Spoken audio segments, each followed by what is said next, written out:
What's the cringiest thing you've seen a bride and groom do for their wedding?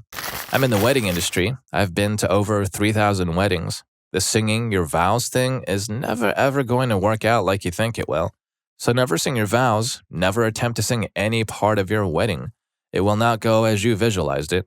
A wedding day is not a good time for surprises either. Don't surprise your bride with an unexpected part of the ceremony. Don't surprise your mom by the wedding itself. True story, the bride told her mom she was going to an engagement dinner. The only exception to this rule is if you give the bride a surprise addition to her ring, grandma's diamond, a ring made from her parents' rings, etc. Jokes about intimacy later are never funny. They make people uncomfortable and it makes you look like an adolescent. There will always be crickets after you make that joke. If you're going to be late, communicate that to everyone somehow. Have your SO or your parents or someone tell everyone you will be late. The staff needs to know, especially. If you forget the rings, don't stress about it. It's a funny story. If you forget your vows, wing it as best as you can. Just don't sing. Ask the officiant for help for last-minute vows. Finally, don't get hammered and be a schmuck. You don't want to be that guy. Plus, if you are hammered, you won't be able to have intimacy later. Crickets. This guy should write a book like 101 Things Not to Do at the Wedding and Other Tales from Behind the Altar. Story 2. I was a photographer for a wedding where the bride was marrying a man with 2 kids from a previous relationship. I was in the bridal suite when the bridal party was getting ready and all of the bridesmaids had matching silk robes. The flower girl, the groom's daughter, was there too. They asked me to take a group photo of the bridal party and one of the women in the silk robe was standing awkwardly to the side. I thought she was just shy or something, so I waved her into the photo and the room got silent and the bride was like, "Oh no, we don't want her in the photos," and glared at me like I should have known that. Apparently, she was the groom's ex-wife and was there to take care of the flower girl, but why did you give her a matching bridesmaid robe?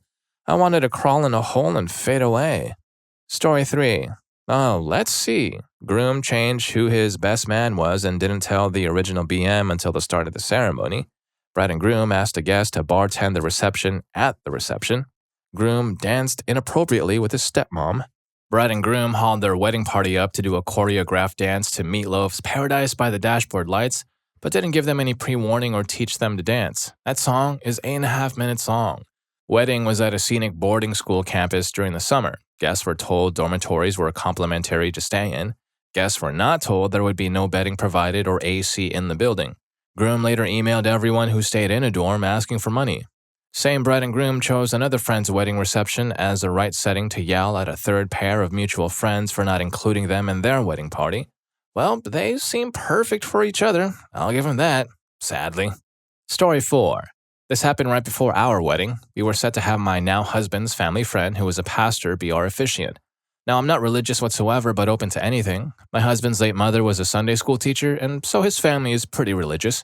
Anyway, we went to the pastor's house to go over our wedding plans and everything, and he asked me if I was going to center my marriage around God. The answer was no, and it got awkward real fast. It became a back and forth as to why I won't accept Jesus and how awful that is. He didn't like it either. We were getting married at a country club. He then refused to do the wedding.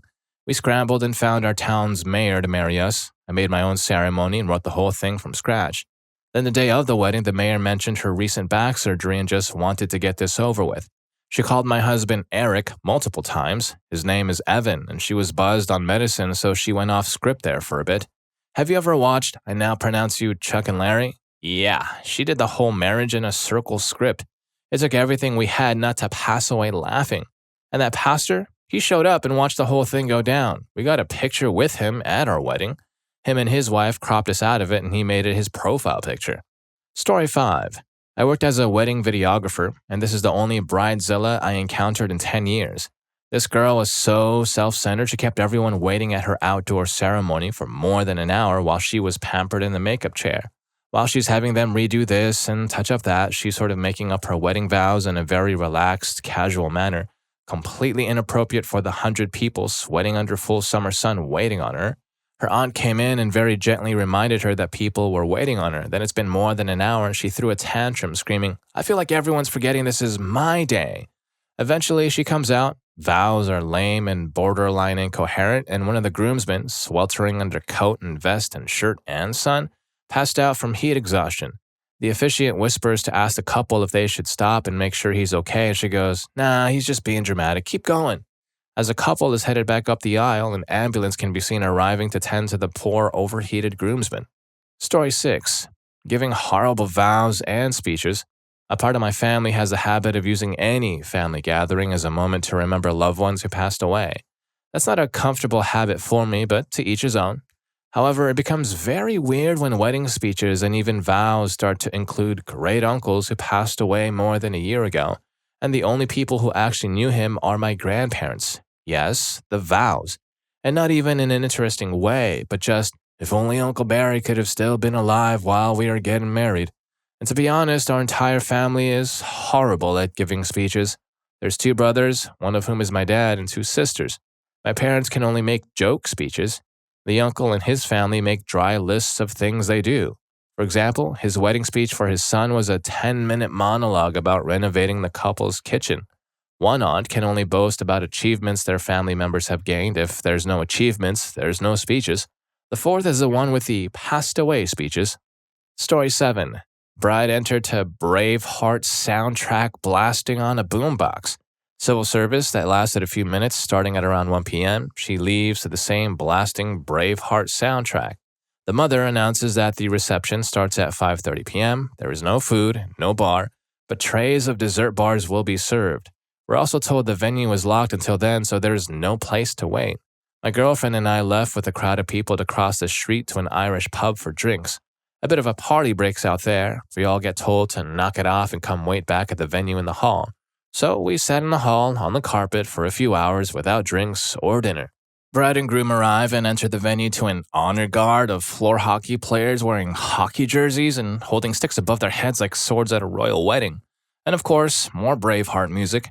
Place emptied out pretty quickly as people either left to go back to the pub or to the fast food place a bit further away.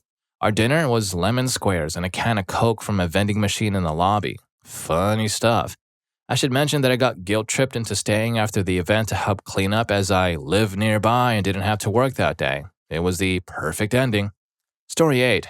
OMG, this reminds me of my niece's wedding. I have to premise it by saying my bride's mother has a long history of being very cheap, merely tolerating my side of the family and generally just being odd. The ceremony was normal enough in a Catholic church. They leave for pictures, but no one from our side is invited to be only Syl's side, my bride's mother's side. We're told the reception is in their backyard, but not for another 2 to 3 hours, and the house is a 5-minute drive from the church in a very small town with nothing to do in the meantime. With nowhere to go, we wait as long as possible, but decide eventually to just wait in their yard. The house is locked, there are no outside bathroom facilities, and it's summer and hot. So a few of us decide we have to hit the convenience store, so we go and buy our own drinks and snacks. Oh, and this is where we learn the groom's side, who are from another part of the country, are staying not in hotels, but in small tents in the backyard, which are still all set up. Look like a tent city. Bridal party finally shows up, and bride's mother is mad. We came back and we had to go to the store and buy bottles of water for people sitting around in the sun, some of them elderly. One old lady asked to use the bathroom as they were unlocking the front door, and my bride's mother snapped at her. It just went from bad to worse. The caterers had just dropped the food off without doing anything concerning keeping things hot or safe. Doesn't surprise me because cheap bride's mother probably didn't want the extra expense. So instead of being a guest, my sister, who is a sous chef and obviously knows how to keep large quantities of food warm without giving people food poisoning, steps up and takes over the food. The entire thing was so frickin' awkward. The groom's family was on one side of the yard and everyone else was on the other. Oh, I forgot about the best part. At one point, there was a little boy walking around and someone, I think it was my husband, was like, "Who's that?" And that's when we learned the groom has a 10-year-old son. No mention of it beforehand, no heads up from my brother that my niece was going to be a stepmom. This poor kid was never even introduced at his own father's wedding. The commemorative frisbee my kids took home lasted longer than the marriage. I think it lasted like 2 years. Alright, and if you're enjoying the video so far, please don't forget to hit that subscribe and like button for more videos just like this. Story 9. I'm sitting here reading along all happily and completely forgetting I can actually contribute. I've burned this from the far reaches of my memory though. It was that bad. But here we go. Apologies for length. It was a weird, long night. My wedding, if one may call it that, was an extremely small and quick affair under an overpass by a fetid body of water, consisting of my overly emotional and excited mother, My ex-husband in his dress uniform and me in a leather jacket trying to reason with the two of them that this is all rather sudden and we're under an overpass, for God's sake. Disclaimer, the ex was the mastermind behind all of this. We've been together some years, occasionally discussed marriage. I wasn't in a rush. Apparently he was. Youth. He'd flown my mother down as a surprise, hired a local non-denominational minister, picked under the overpass for the charming view with the open water beside it. Nothing good or green lived in that water. It smelled and it was stagnant. I remember staring warily out at it while I listened to cars passing overhead. It was a very, very windy day, too. And did I mention it was nighttime? This was less a joyous union and more the beginning of a Law and Order episode, it seemed. My mother is doing a foxtrot in her joy over our young love. Anyways, I'm an idiot. I go with it. I know it's bizarre, but I have a strong tolerance for the bizarre, and I feel bad money was spent and mother was flown out and whatnot. In retrospect, I should have cast myself into the water before me and cried out for the heavens to take me into their sweet embrace, but hindsight is always 20/20. I digress. Here comes the minister. He's late. I can see he's also wondering, why in the world are we all under an overpass in the dark? He comes closer. I get a good glimpse of his face. He's cross-eyed. Now, cross-eyed happens, and I mean no disrespect to the cross-eyed, but merciful Christ, I'm under an overpass, next to a swamp, mother dancing, ex oblivious to why I seem disturbed.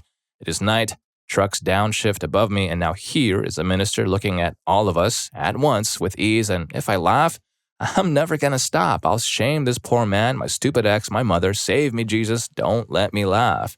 I keep it together. I do not laugh. And then the minister begins to speak. He's addressing my ex while simultaneously looking at both me and the water. He wants his money up front. That's what the Craigslist ad specified. I proceed to inhale my own face to keep from passing out. My mother, God loves her, cheerfully volunteers a 20 from her wallet. My ex is muttering and paying the minister. In the back of my mind, I wonder if this man is legally able to even marry us. Sadly, he was. Minister paid, the ceremony begins. It's quickly apparent he doesn't know my name, despite introducing myself while trying not to make eye contact. He calls me Georgie. My name is Jenny. I corrected him politely. He waves his hand in the air as if swatting off flies. I am Georgie for the rest of the event. Who cares? Why not? My ex takes my hand. My mother starts noisily weeping. The wind really kicks up while the cars rattle overhead, and I'm straining to hear the minister over the din. He swiftly says "we are gathered" and so forth with the harried air of a man performing a bad wedding ceremony under an overpass at night who just wants to go back to whatever Craigslist ministers do when not on duty. Then it is time for my vows. I actually laugh briefly at this point, but by now it's panic. What in the world is happening here? Have I lost my mind? I'm getting married under an overpass with an officiant who can't be bothered to learn my name. It's at this moment both myself and the minister forget how the vows actually go. I remember first, I chant with this ring. The minister looks in two directions at once and chants in reply with this ring. All of this is confusing. I shove the ring on my ex's hand and blurt out the rest furiously. At least what I know from watching wedding movies. I'm not about to do a call and response with the minister who doesn't even know my name. It's done. We're permitted to kiss. The world's briefest kiss occurs. My mother is good enough to take pictures. In the dark, with the flash on, the minister looks like absolute nightmare fuel. The flash is what gets me in. It breaks me from whatever stupor I've been in for the last half hour, and I begin to laugh. This is not the gentle, sweet laughter of a new bride swept up in the rapture of love. This is the deranged howling of a madwoman bereft of her medication. This is senseless, evil cackling in the night. It fills the space under the overpass and it drowns out the cars and the wind, and it doesn't stop. I try, really do, to gather myself, and it doesn't work. I'm too far gone. And my mother doesn't look so excited anymore, and the minister pulls his eyes together long enough to give my ex a look of deep and heartfelt pity. We head to the minister's car and sign the paperwork on its hood. I'm still laughing. Nobody is saying anything. It is uncomfortable. I look and feel like a lunatic, and I'm laughing out of context. This is already much longer than I'd anticipated it being, and this is probably going to get buried anyway, so I'm going to wrap it up. Minister gets in his car and leaves. I laugh. We climb into our own car and head to a chain restaurant. I laugh. We eat. I laugh. We end up at home. I laugh. Mother goes to bed. I laugh. Ex tries to get frisky. I laugh. You get the picture. Found out later he had a drinking problem and liked to paw up other women whilst intoxicated. He doesn't see an issue with it. Divorce ensues. Takes a while, but eventually, I laugh at that too. Life is weird, but funny. I guess Georgie here had a really bad wedding. Story 10. Okay, so as soon as the bride and groom got out of church, everyone went to congratulate them and give gifts, which usually are flowers, alcohol, plus envelopes. The bride had a pen and notebook, and she signed each envelope or wrote in the notebook if someone didn't give her the envelope. Later, as we went to the restaurant where the party was about to start, we waited for 2 hours for the pair. Turns out they made a stop during their ride to count money. As they finally got to the party, they started complaining that they didn't make enough to pay for the party expenses and earn more. They only spend time only with the rich part of the family. The poor tables didn't get the good cakes and food. There was literally different food on some tables. I sat near our poor part of the family. No meat or cakes made it to the table. Me and like 7 other people didn't get forks, only spoons. Why would you give a fork to someone when there's only soup for them to eat, right? Now, mind you, I gave them enough to pay for like 5 plates per people, and I helped them during preparations. I even baked a few cakes that I didn't get to eat in the end. Half of the people got out after like 20 minutes. Bride called them all terrible for ruining her dream wedding. Worst wedding ever, and that is just part of the whole wedding mess. I wish I had a car back then so I could go back home as well, as the wedding was terrible for many other reasons. Groom was cheap, the bride was a Karen. Story 11. Friend's wedding. The bride wanted to sing him a song, so she did kind of a karaoke thing. Now there's bad singing, and then there's whatever the hell this was. It was so awkward. Also, dude asked a professional photographer friend of ours to photograph the wedding about a year before. Got a super non-committal answer, never followed up, and was shocked that the photographer didn't show up after he specifically declined the invitation because he was going to be in another country. Had the entire set of groomsmen rent ridiculously expensive tuxedos, which, okay, fine, cool, happy to be here. He's having his tux custom tailored, asked for something ridiculous and gaudy, but when quoted the price says he can't swing that and insists they do it for about a fourth of the price. They do their best to meet specifications within the given price range, but it's bad, really bad. So the groomsmen look amazing, and he looks like a clown that didn't put on his makeup. Has another friend make a custom batch of mead for the toast, but rents a hall that doesn't allow outside drinks, so it can't be used for the toast during the reception. It was probably the cringiest thing I've ever seen, not just the cringiest wedding or even cringiest thing at a wedding. Story 12. The groomsmen prepared a skit in which they lost the groom at the reception. They all entered into the main area together, minus the groom. One guy had the fakest cartoony voice. Hey, aren't we missing something? It can't be me because I'm always prepared. Winks and pauses for laughs. What about your bow tie? Oh no. Produces tie, puts it on, waits for audience reaction. No, wait. It's the groom. Where can he possibly be? And this went on for a bit. I don't remember it at all because I was on my phone not really doing anything but to avoid eye contact every time they said a line and desperately scanned across the audience. At the end, the groom came out through the door when he was cued. I don't think he knew about the skit. Thank God he wasn't there to see it unfold.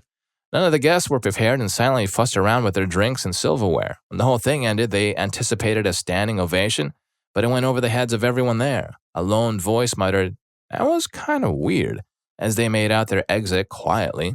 Story 13. Friend of friends, young, uber, Christian, small-town, naive girl, meets married, much older man with 2 kids, falls in love. He does eventually leave his wife, doesn't want any custody. His vows were over the top about how he has never felt love before. She is the only woman he ever wanted to marry. He's so lonely his whole life, etc. He's literally sobbing through it all. Her turn to say her vows, and she's standing there saying nothing for at least 3 beats. Then she's handed a microphone and the piano starts playing. She's made up her own song, which are her vows. After the ceremony, we adjourn to the church basement for the drinks-free reception. I'm somehow roped into serving the groom's cake. It's 2 NASCAR cakes made with an edible photo draped over the cake shapes and is impossible to cut through without mangling the cake, so I have to peel it off. My friend is cutting the bride's cake, and it's a full inch or more of fondant on top of a plain cake, no frosting. The quote-unquote buffet was potluck from her family, food you'd expect at a kid's party. Pink punch was the only thing to drink, no dancing because of her religion. Then they left for their honeymoon at the town's only hotel, which was like a Motel 6 level dump and a 2-horse-drawn carriage. Well, if any of these stories got to you, here's more. YouTube thinks you're going to love this. I'll catch you in that video.